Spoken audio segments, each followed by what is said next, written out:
In this episode, I want to look at a rather startling fact that our earliest gospel, the Gospel of Mark, does not contain the resurrection of Jesus story.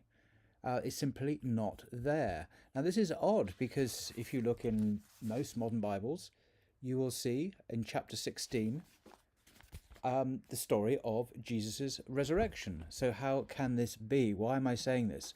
Well, I want to look at the last 12 verses of Mark. The Gospel of Mark is unique amongst the Gospels in ending very abruptly. After his resurrection, Jesus is never said to appear to his disciples or to anyone else.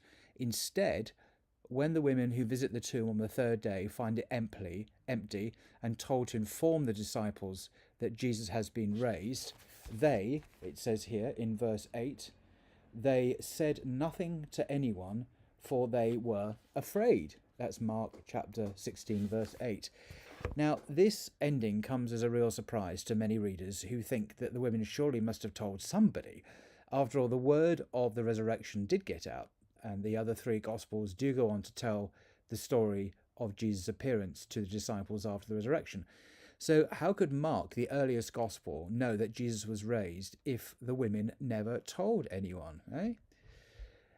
The answer is this. The ancient Christian scribes who were making copies of the Gospel of Mark were also surprised by this startling end.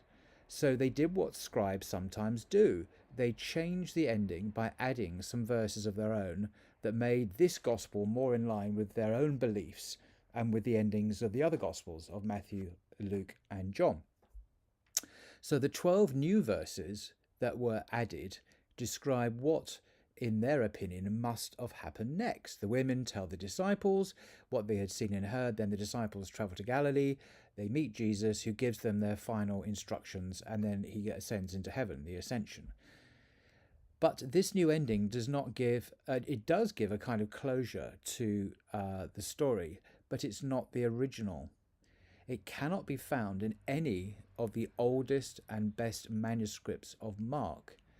If you look at the Codex Sinaiticus, for example, there's a website, Codex Sinaiticus, online, which is just a couple of miles from here in the British Library. It does not contain the resurrection appearances in Mark's Gospel. Neither does the Codex Vaticanus, the next oldest, and these are the most ancient manuscripts. Also, the writing style and the vocabulary in these 12 verses are not consistent with the rest of the Gospel. They have a different style, they have a different vocabulary, they feel like they've been written by other people. That's because they were added by scribes, later Christians, who didn't want Mark's Gospel to end where it did end. And that's why most modern translations include, although they do include the verses, they tell their readers that they are a later addition. So it says here, a little note, the most ancient authorities bring the book to a close at the end of verse 8. There we go. So it's simply not there in the original Bible. But it's odd that they do carry on including it. And there are other stories in the New Testament which we know now are not part of the original stories, but were added later, like the woman caught in adultery in John's Gospel, chapter 8. And there are verses here and there throughout the Bible which have been added or deleted. The famous Trinity verse in 1 John is probably the most notorious. These were added later by over-enthusiastic Christian writers. So what does this tell us? Well, the Bible is imperfect. It's a human product. It ends abruptly in Mark 16, verse 8. Later Christians add their version. In fact, there are several versions that were added later on. And we see this happening frequently in other parts of the Bible too.